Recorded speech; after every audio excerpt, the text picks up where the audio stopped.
by 6 p.m. Saturday, the 7th of 2025. And you will be helping our charity Ross Revenge dry dock appeal at the same time. This is Caroline.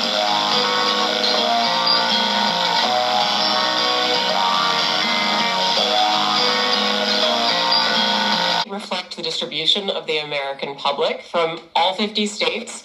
They reflect the distribution of the American public in terms of their political beliefs. The country is roughly up a third people who lean left, a third people who lean right, and a third people who identify as centrist.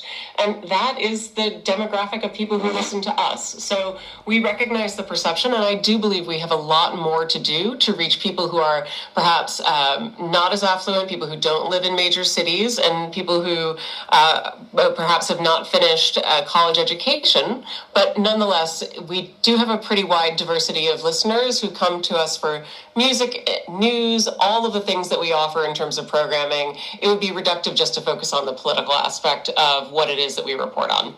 And of course, you know better than anyone that not everyone within the Trump administration, including the president himself, agrees with what you've just said. The president believes that NPR has a liberal bias. He's called for its federal funding and the federal funding of PBS to be withdrawn. And the order connecting to that says neither entity presents a fair, accurate or unbiased portrayal of current events to tax-paying citizens.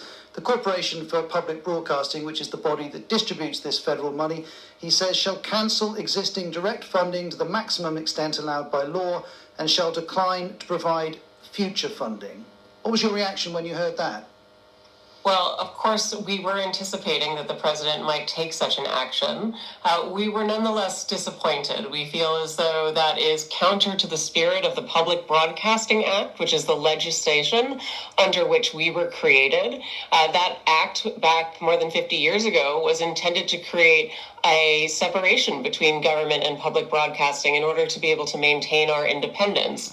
And the president's statements around his perspectives on our editorial production really violate the principles of a free press and free First Amendment rights in the United States. So we have recently entered into litigation around this on the premise that this is a violation of the First Amendment, free association rights, viewpoint discrimination, and a number of other characteristics. But while you're doing that, the president has now, this week, moved to formalise this cut, says it could become law within 45 days. So will your legal challenge be considered within that time frame?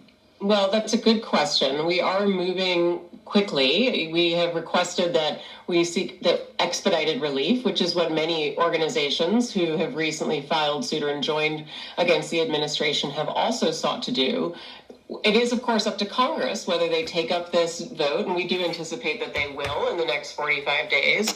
However, I come back to this point that I made around viewpoint discrimination. We have a robust set of precedent in our judiciary in the United States that says that the government is not in the business of determining what is biased or unbiasing the press.